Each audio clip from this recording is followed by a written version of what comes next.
Hello guys, সবাই কেমন আছো? আমি আকাশ চলে এসেছি একটা নতুন ক্রিয়েটিভ ভিডিও নিয়ে। এরকম টাইপসের ক্রিয়েটিভ ভিডিও আমি এর আগে কখনোই করিনি। তবে আবার বন্ধু বান্ধবী, আমার ফ্যামিলির লোকজন সবাই বলতো এরকম ভিডিও করে করে ফেসবুক ইনস্টাতে সবাই পোস্ট করে, তুই কেন করিস না? তুই তো ভালো ছবি আঁকতে পারিস আর মোটামুটি হাতের কাজও পারিস, তাহলে কেন করিস না? কিন্তু আমি সবসময় এটাই ভাবতাম যে হবে কি হবে না, কি না হবে, এইসব ভাবতে ভাবতে কখনো আর ভিডিওগুলো করা হয়নি। তবে এবার বসেই পড়লাম ভিডিও করতে। ভিডিওগুলো কেমন হচ্ছে আমি নিজেও জানি না, তোমরা প্লিজ আমাকে জানিও কিন্তু ভিডিওগুলো ঠিকঠাক হচ্ছে কিনা। তো যাই হোক, এই লাল ওড়নার গল্পটা তোমাদের আগে বলে নিই। আমার পাশের বাড়ির একটা বোন এই লাল ওড়নাটা দিয়ে বলেছিল যে এটা একটা বাচ্চার অন্নপ্রাশনের ওড়না, আর এই যে পাড়গুলো রয়েছে পাড়গুলোর মধ্যে আমাকে কলকা করে দিতে।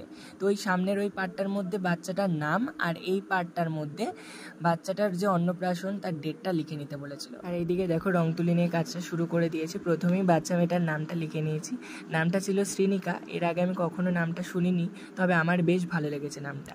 যাই হোক, ও আমাকে বলেছিল খুব সিম্পলের মধ্যে কাজটা করার, তো আমি খুব সিম্পলের মধ্যেই কাজটা করার চেষ্টা করেছি। প্রথমে বাচ্চা মেয়েটার নামটা দিয়ে শুরু করেছি, নামটা লিখে নিয়েছি। লিখে নেওয়ার পরে নিচের যে ফাঁকা জায়গাটা রয়েছে এই জায়গাটায় আমি ছোটো ছোটো কিছু কলকা অ্যাড করে দিয়েছিলাম। আর আমাকে বলা হয়েছিল যে কী রং দিয়ে করলে বেশি ভালো হবে। আমি বলেছিলাম সাদা, কেননা লালের সাথে সাদার কম্বিনেশনটা একটা আলাদাই সৌন্দর্য, যেটা আমার খুব ভালো লাগে।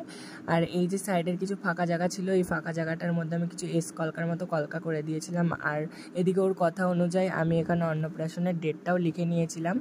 আর ডেটটা লেখার পরে যে সাইডে ফাঁকা জায়গাটা ছিল সেই জায়গাটার মধ্যেও আমি ছোটো ছোটো কিছু কলকা অ্যাড করে কাজটা সম্পূর্ণ করে নিয়েছি।